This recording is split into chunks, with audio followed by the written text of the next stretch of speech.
2026 జనవరి ఒక్కసారి వచ్చిపోమ్మా మిరుపుతీగా పోయి ఎలా వెళ్ళిపోయింది. జనవరి ఫిబ్రవరి కూడా అంతే వెళ్ళిపోయింది. కానీ మార్చ్ చాలా అంటే చాలా మార్చింది అనమాట. నా లైఫ్లో కూడా ఒక స్పెషాలిటీ ఉంది.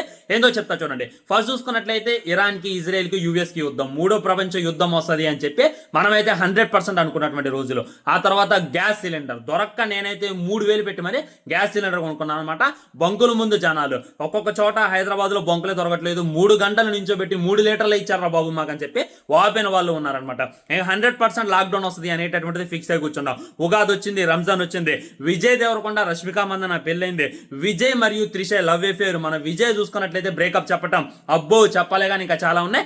ఐపీఎల్ స్టార్ట్ అవబోతుంది, దురంధర్ పార్ట్ 3 రిలీజ్ అయింది. ఇది రిలీజ్ అవ్వడంలో స్పెషాలిటీ ఏముందంటే ఎప్పటినో ఉన్నటువంటి బాహుబలి రికార్డ్ని, ఎప్పటినో ఉన్నటువంటి పుష్ప రికార్డ్ని ఇది బ్రేక్ చేస్తుంది అనేటటువంటిది కూడా చాలా మంది కామెంట్ చేస్తున్నారు అనమాట. ఈ విధంగా మార్చ్ ఇన్ని జరిగినాయి. ఇప్పుడు మనం వరల్డ్ కప్ కొట్టాం. World cup, India world cup almost Suryakumar Yadav first innings లోనే కొట్టిపడేసిండు. ఇవన్నీ గొప్ప అంటే ఇంకనైనా ఈ మార్చిలో ఒక 2-3 డేస్ మిగిలే ఉందనమాట. నా లైఫ్లో స్పెషాలిటీ ఏంటంటే నా కొడుకు పుట్టిండు. నా సబ్స్క్రైబర్స్ అందరికీ తెలుసు అనమాట. వాళ్ళు చూసుకున్నట్లయితే 2025 మార్చ్ 29th పుట్టిండు. సో రేపు చూసుకున్నట్లయితే వాడి బర్త్డే అనమాట. బర్త్డే రోజు ఏమన్నా స్పెషల్ వీడియో చేయి బ్రో అని చెప్పి మీరు అడగొచ్చు.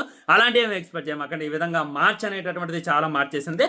అయినా కానీ ఇంకా డేస్ మిగిలే ఉంది. ఇది మామూలు విషయం కాదురా బిగులు, ఇంకెప్పుడు అయిపోతురా అనేటటువంటి ఫీలింగ్ కూడా నాకు కలిగింది. జనవరి వచ్చినట్లేదు, ఫిబ్రవరి వచ్చినట్లేదు, కానీ మార్చ్ వచ్చి వెళ్ళిపోతారు బాబు. ఒక సంవత్సరం గడిచినట్టుంది నాకైతే. మరి మీకు ఎలా అనిపించింది మార్చ్ అనేటటువంటి కింద కామెంట్ చేయండి.